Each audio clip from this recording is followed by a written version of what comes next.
Hello and welcome to the Addicts Anonymous podcast. I'm your host, Jim Rochelles. Today is episode 246. And we're going to be interviewing Jaime. How you doing, Jaime? Doing wonderful, man. How are you? I'm doing well. Glad to be here on this Sunday afternoon doing this with you. I appreciate you having me. All right, let's dive into your story. I start off the same on every episode. Tell me about your childhood and growing up. All right. I grew up in a small town outside of Charlotte, North Carolina. It's Gastonia, and not a lot to do there. Had a good family though, great upbringing. I was raised by my mom, my grandmother, my grandfather. My dad wasn't ever around growing up, but I didn't miss him. Like I had so much love from them that it made up for it. Went to a Christian school, Do you know where Dad kindergarten. went? Um, just I hear different things. I know him now, so I hear different sides of the story. They're still not on good terms as far as my mother's side and then him. So I hear he tells me one thing, they tell me another thing, and I just kind of just roll with it. They that's their business, I guess. Like whatever they went through back then, like it just really didn't. I feel like it didn't affect me too much negatively. Not Well, that's a him good not thing. being there. Yeah, yeah. They, like I said, they made up for it with all the love they had to give. I was the only child, only grandchild, so you can imagine that all the attention and everything. I was spoiled, basically. There's nothing that I could ask for. I had everything that I ever wanted growing up. Like I said, I went to Christian school, kindergarten through sixth grade, and then I went to public school. My mom, she kind of dated around a lot.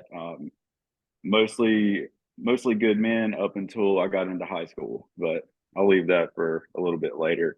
But yeah, went to Christian school, went to public school after sixth grade, and started hanging out with different types of people, getting involved in like hanging out on the weekends, smoking a little weed, having a drink here and there, maybe smoking cigarettes, like just all fun, hanging out with the guys. How old was it the first time you tried anything like a cigarette or weed? I was 13, but my mom, she was super cool. Like, turns out a year later, when I was 14, I found out on a beach trip with her and a couple of my friends that she smoked marijuana also. So that was something that we kind of started doing together. How old were She you was when you discovered that? like 14. 14? Okay. Yeah. My mom was awesome though. Like she was always present. She was always there. But I felt, looking back on it, maybe she was too much of my friend as opposed to my mom, I guess you would say. So we would hang out. I'd have friends over. We'd smoke weed together. She would smoke weed with me and my friends. Like, I know that sounds terrible to say, but I mean, she was cool. She was the cool mom. Everybody loved coming to my house. Clearly, just had a good time. That was all that I knew, was having a good time. So eventually, when I was about 15, 16 years old, I started experimenting with pills, like um, different, like Xanax, Klonopin, painkillers, stuff like that. Who introduced you to that stuff? Actually, this sounds awful too, but my mom, she had a prescription for Xanax. She in the year 2000, I was about 13 years old, and she was dating this guy, and he was fresh out of prison, and my mom was about to leave him, and he didn't really have anything. He had two kids of his own that he didn't even know, wasn't a part of their lives, and he killed himself in our apartment when this was on Millennium Day, actually, of the year 2000. So he shot himself. My mom was like, I wasn't in the house. I was over at an all night skate. So my mom, I called her to come pick me up, and she said, hey, you need to get a ride home with somebody. Dale, the fiance or former fiance, she said that he shot himself in the house. So she was super traumatized by that. And that's when she got on a bunch of different types of prescriptions and everything. And I just can kind of, imagine. People don't think about the yeah, little stuff. Like when someone does something like that, you have to clean it up afterwards. yeah, Like absolutely. people She don't had a, realize how traumatizing that is. There's actually companies that come in, they're crime scene cleanup companies, where obviously if something like that happens and you're too mentally not prepared to clean that mess up, you could call someone to do and they'll charge you a lot for it, it. apparently. Say that again. I said, and apparently they charge a lot for that also. Oh, do they? I can only imagine. It's got to be a tough Yeah. job. Well, she had a good friend at the time. She actually cleaned up the entire mess herself. I was I was like, wow, that's hardcore, you know. So she stayed and she cleaned up the mess. But anyway, we she just kind of never got past it. She was always self-medicating, or not self-medicating, but medicating through her prescriptions. And things were just getting a little tight for us as far, because it was just me and her at this point. And things were getting a little tight, and she was asking me like if I knew people that would purchase her Xanaxes and things like that. Since I mean we were all hanging out at the house smoking weed and everything, and I mean I had heard of other people using drugs like that, and I had probably brought it up to her, but she asked me if I knew anybody that would purchase them, and I was like, I can ask. So from a very young age, like I feel like I was introduced to kind of like a hustle, if you will, like saying, I'm going to sell you this drug.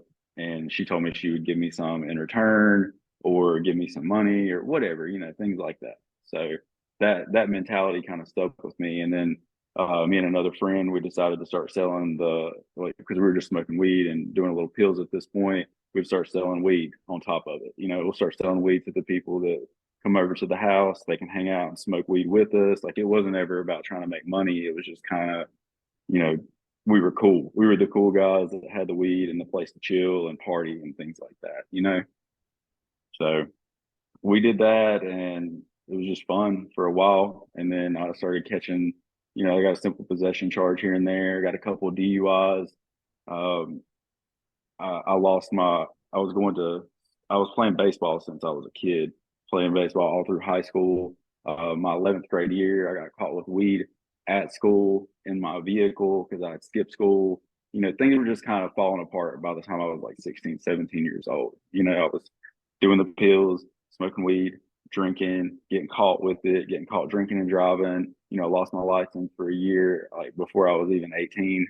So things were getting pretty rough. Um, my mom, she was dating somebody else at this point who was still in prison, and she would go, like, he had the home pass, I guess you would say, where he would get to come home on the weekends, and my mom would go pick him up from the prison that was local to us and take him back to his house with his kids and his family, and I would just be chilling on the weekends mainly by myself. So it was party central. Everybody was at my house partying all the time, and my mom didn't care. She would leave me money, be like, here's some money if you want to go do whatever. So that's kind of how my high school years went. I didn't graduate my 12th grade year. By the time I started my 12th grade year, I didn't have enough credits to even be a senior. So through the first semester, I told my mom, I was like, hey, I'm going to drop out and go to the local college and get my high school diploma there, which didn't happen for, I don't know, another 2 years. So uh, that was the last semester of my high school year. I had turned 18 that January. My mom said that, hey, we're going to move. And there's a small house, it's like a little mill house, is what they call it down here. She said there's a little mill house that your grandma owns. She's going to get central AC and heat put in that, and you're going to live there. You just need to pay the utility bills, which the utility bills was like, I don't know, 150 to $200 a month. So I didn't have any rent. I had a house to myself. I was partying. Just too much freedom, I feel like, at that time in my life. So I had no responsibilities. I was working at restaurants, waiting tables to make a little bit of money that I was just using to pay for gas and drugs. So whatever I wasn't getting from the restaurant as far as money goes, I was supplementing by trying to sell drugs to use drugs for free, not really to make money. So Yeah, that's how it starts off with a lot of people. Same thing with me when I was younger. Somebody just said to me one time when I was buying weed from people, goes, "Do I just spot you an ounce? You sell half of it, make back your money, and you get a half an ounce for free." Basically, yeah, absolutely. bag it up in 20 bags. Yep. But so that was I moved into that house in 2005, and then by 2007, I had got a couple more charges, like some simple possession of pills this time, and then another DWI, and got out of that because my family, my grandparents, my grandfather, and my mom, like they were always bailing me out of trouble and just enabling me like hardcore. So just kept doing the same thing, and things started getting worse, and I started using other drugs like ecstasy and coke and so on and so forth. And What age did uh you start those drugs? that would be more close to probably about 2021, I would say. Those, and then we were going to the club all the time, and going to the rave clubs was a big thing at that time in my life. And then I met my dad around the age of 20, right? Him and his brother moved back here from Colorado. His brother was dying. He had like Hep C that had turned into like liver cancer, and he was prescribed a bunch of like painkillers like Dilaudid and OxyContin and stuff. So I was getting that from him for super cheap at this point. Like that was basically my relationship with my uncle that I'd never known, was just buying drugs from him for cheap, and getting more addicted to like a pain pill style like lifestyle. And that went on for a few years. Me and my dad tried to have a relationship, but it was more like I tried to work with him. He was a plumber, and I would try to help him out and work. And we kind of butted heads sometimes because we would drink together. I mean, he would drink all day while he was at work. It surprised me he was an alcoholic like that bad. He would drink all day while he was working. He worked for himself, so he could do that. For lunch, we would go to a bar and we would drink together for lunch. By the end of the day, like he would either be crying about him not being there for me my entire life, or he would be pissed off and mad because I wasn't the way, like I didn't turn out the way he wanted me to be. So that was our dynamic for a while. And then my uncle passed away. I couldn't get drugs for cheap, like as far as the painkillers go, like I couldn't get them for cheap anymore. The prices had went up so high that like I was thinking about using heroin, but instead I went to a methadone clinic, and that was 2013 that I went to the methadone clinic. I went there for 2.5 years, and I used it like I was supposed to. I didn't take any other drugs with it. I didn't drink with it. I held down a job for 3 years. Like that was the longest I'd ever held down a job to, like, consistently. So I worked at the same place for 3 years. I was bartending at a Bricks wood fire pizza, and did really good there. Had a good group of friends going, and I got off the methadone, and that was 2016. Yeah, about 2016. I got off the methadone, like dosed down off of it properly and everything. And then I was like, well, hey, I can start having a drink now. Like I'll be all right. So I started having a drink, and So you went into recovery pretty early at 16. as far as Methadone. oh no, that was 2013 that I Oh, went into. 2013. Yeah, so I was what would I've been 20, 26, something Okay, like sorry that, about that. 26, 27. No, you're good, you're good. I know it's kind of all over the place, but the methadone helped a lot. So I stayed on the methadone from 2013, so like around 2016. Then I started going out, drinking, hanging out with friends again, like people that weren't good for me. And then I discovered crystal meth. And I didn't mean to stumble upon that, but it was kind of we were out at the bar, and we were drunk, so we were trying to get something to stay up, if you will. So we thought we were grabbing some Molly or something like that. And turns out it's crystal meth. And me and a buddy, he really liked it, and I liked it, but he got into to selling it. So I was buying it from him, and going to work, and just I was really just working all the time and staying high. That was my thing, and making money. And he said, "Why don't you start selling this with me?" And I'm like, and I don't really know anybody that does that kind of drug. Like crystal meth was kind of, it was like dirty, frowned upon. It wasn't like fun and upbeat, like going out and doing cocaine or Molly or something like that. So the crystal meth was kind of just like, I don't know about that. And he kept saying, "Come on, help me out." So I did. Eventually, I gave in and started throwing in with him and getting some, and talking to people at the bar that I worked at. I was still working at the Bricks Wood Fire Pizza. This was 2016, 2000 into 2017. It kind of blew up, man, to be honest with you. Like I got a lot of customers from the bar. I was out running the streets all night long, pound meth, selling it to people. I did that for part of 2016 into 2017. My friend, not the one that started me, but another one of our friends, he went to prison, and I met someone else that was selling it at the time, and went down there, picked it up multiple times per week, and I finally got busted coming back across state lines, trafficking crystal meth. So I got, this was 2017. I got two trafficking charges, sell and deliver to like a informant or whatnot, and two possession with intent charges. And that was me coming back across from South Carolina into North Carolina. So I went to jail. The people that I was doing business with helped me out, and I got out of jail like 13 days later. And I was going to go work with my dad and stay away from it and just pay my bondsman off, because I didn't have enough to pay the bondsman. I didn't have enough to pay the lawyer that I needed. And I was looking at a mandatory minimum prison sentence of like 70 to 93 months, you know, just for the trafficking, if I pled guilty to one trafficking charge. So um, I was working with my dad. He wasn't really, he was sober. He had finally gotten sober, and me and him were working together, and I just wasn't making enough money. And I went right back to doing the same thing that I was doing, even though I knew that, you know, they were probably watching me, which they were.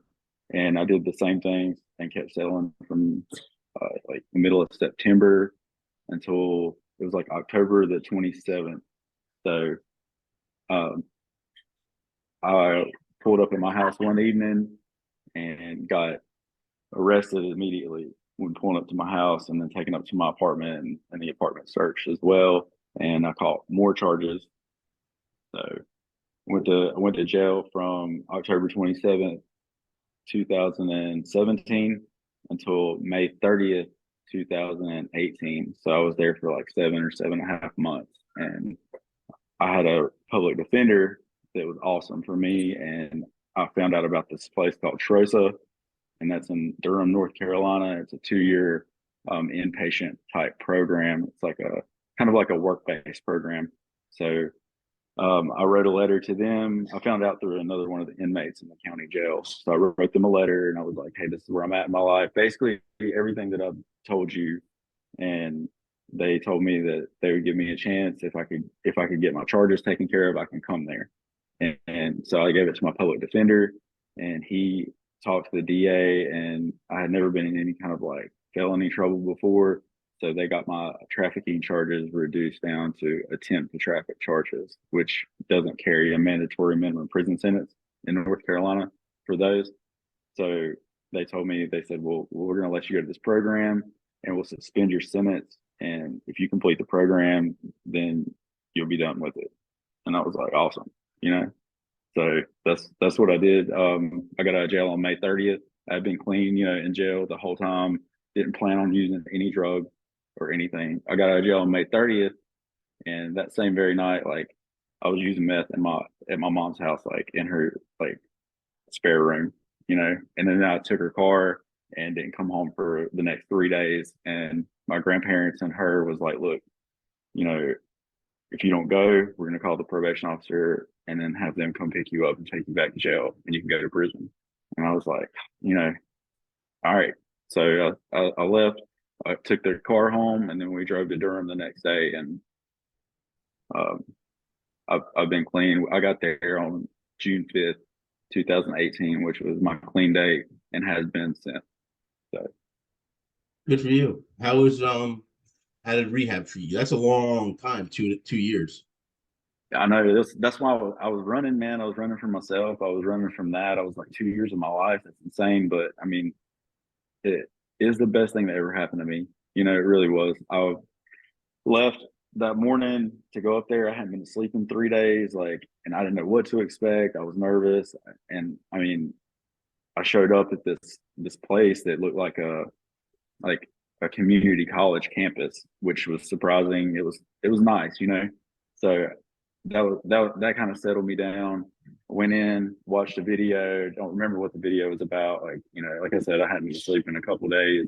I was still high, and then the after that, man, like I got some sleep, and then the next day, like that's when the first day of like my whole new life started. Like they just, it was the best thing, man. I don't know if you want to hear about the actual program itself, but it's the best program that I've ever heard of. Like it's not your typical, like there's not it's not like a clinic, I guess you'd say. You don't sit around and do any kind of meetings or anything all day. Like you don't learn about drugs. Like you just go there and you learn about going to work every day and getting up and grinding and working hard and coming home and like being stressed out and not having a way to do drugs and not needing to do drugs or alcohol or anything like that. So it's a really good model. I like it.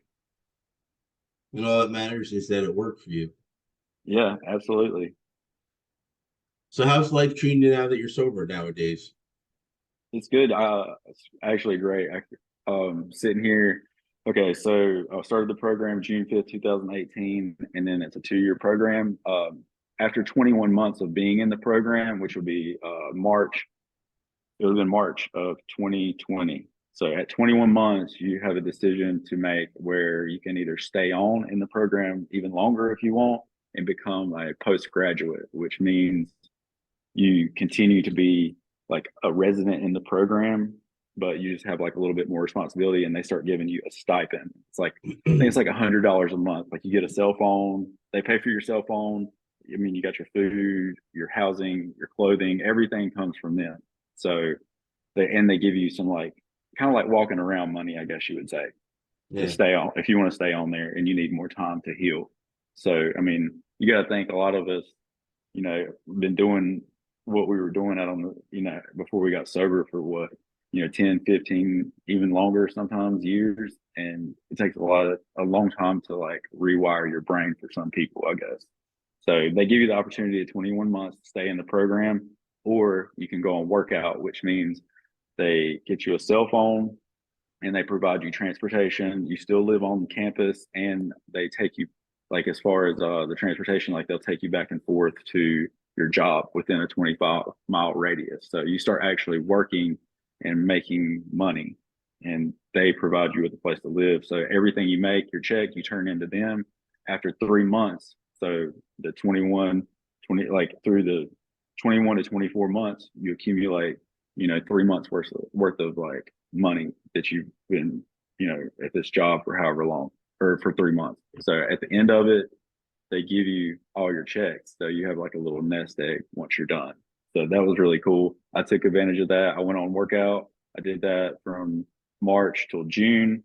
And I was working at a moving company, the one I was telling you about whenever we were doing moves to Manhattan and stuff like that. It was super cool. Yeah. But I worked, I stayed there for the 3 months. I got my checks, and then they offer transitional housing afterwards. So you can stay at they have different properties around Durham as well. So I stayed in their transitional housing program for a whole nother years that I was already in the program. So it was like $300 a month to live there. It's still with people that you know. It's still a safe place. Like you get drug tested, you know, things like that. So it was a little bit more accountability and a little bit more structure instead of just like completely just going. I didn't want to go back to where I was from. Clearly, like it's just too many bad memories and things like that. So I stayed in the transitional for an entire year while I was in the program. They train you to get your CDLs if you want them. There's a bunch of different opportunities. Like you can go to the Durham Technical Community College. You're required to get your GED, your high school diploma, things like that. So there's a lot of opportunities, but I took the route of getting my Class A commercial driver's license. So that's what I did. I was working at the moving company for that almost the entire year of being in transitional housing. So from June 5th, 2020 until it was about March of 2021 is when I left transitional and I found a roommate where I was just renting out a room from her and I started driving a truck over the road like a 18 wheeler. So I started doing that, and I felt like I was comfortable enough to be out and even isolated at times. Being in the truck by myself. A lot of the other guys in the program, they did that. We would talk to each other every day, kind of hold each other accountable, see how each other's doing. Just being out on the road, it was kind of isolating, but I was ready for it. Like I have been prepared for it at this point. So I did that up until uh until March 1st of this last year, honestly. So I did that for like 2.5 years, something like that. And in between that time, I met a girl who was actually from my hometown, and she was living here in Conway. And I met her and her daughter, and things escalated really quickly. We fell in love. We moved in together. We rented a house together for the past, or up until, well, this past year, a year ago, we bought our first house together, basically. So a year before that, we rented together, and just we got engaged. So ever since the program, like held down the same job, stayed sober, met a girl that I'll be married to next month. I'm a father figure to her daughter. I'm super proud of that. That I'm even a part of somebody's life like that. That somebody trusts me to be that example. And I take that responsibility like very seriously. That because I know what kind of person I used to be, and so I know what kind of people are in the world.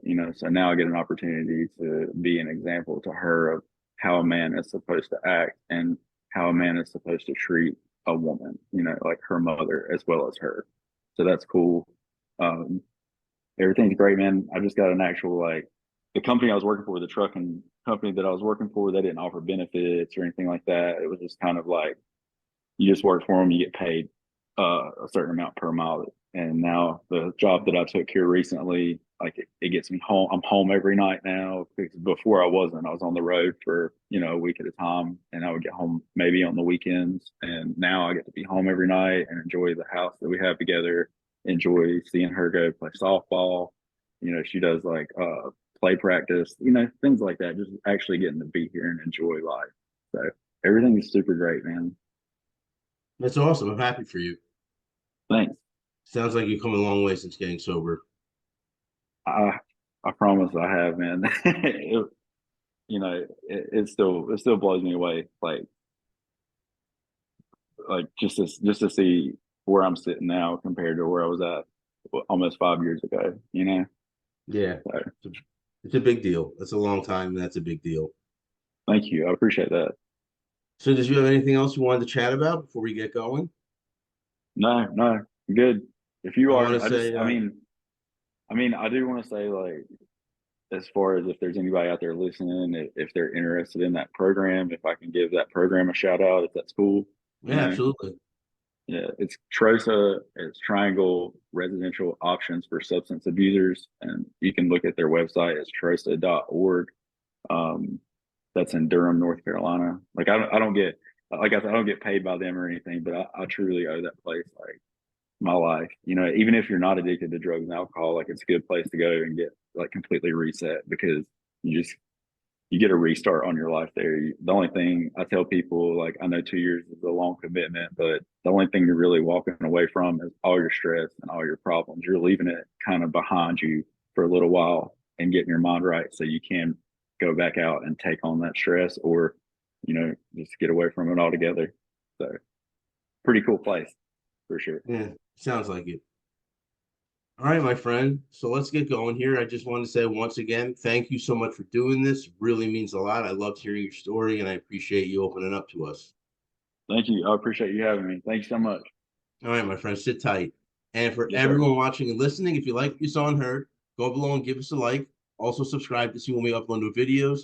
You can check us out on all social media: Twitter, Facebook, Reddit, TikTok, Instagram, you name it, we're on it. I also suggest checking out our website, www.addicts-anonymous.com. There's plenty of free resources as well as free literature. And speaking of literature, we do have a book due out. I thought it was going to be the end of this month. We're talking next month now. So I'll keep you updated as far as the release date of the book. It's called Addicts Anonymous, Our Stories. It's a collection of essays I've written as well as people's personal stories of addiction and recovery. So I really want to thank everyone for watching and listening. And until next time.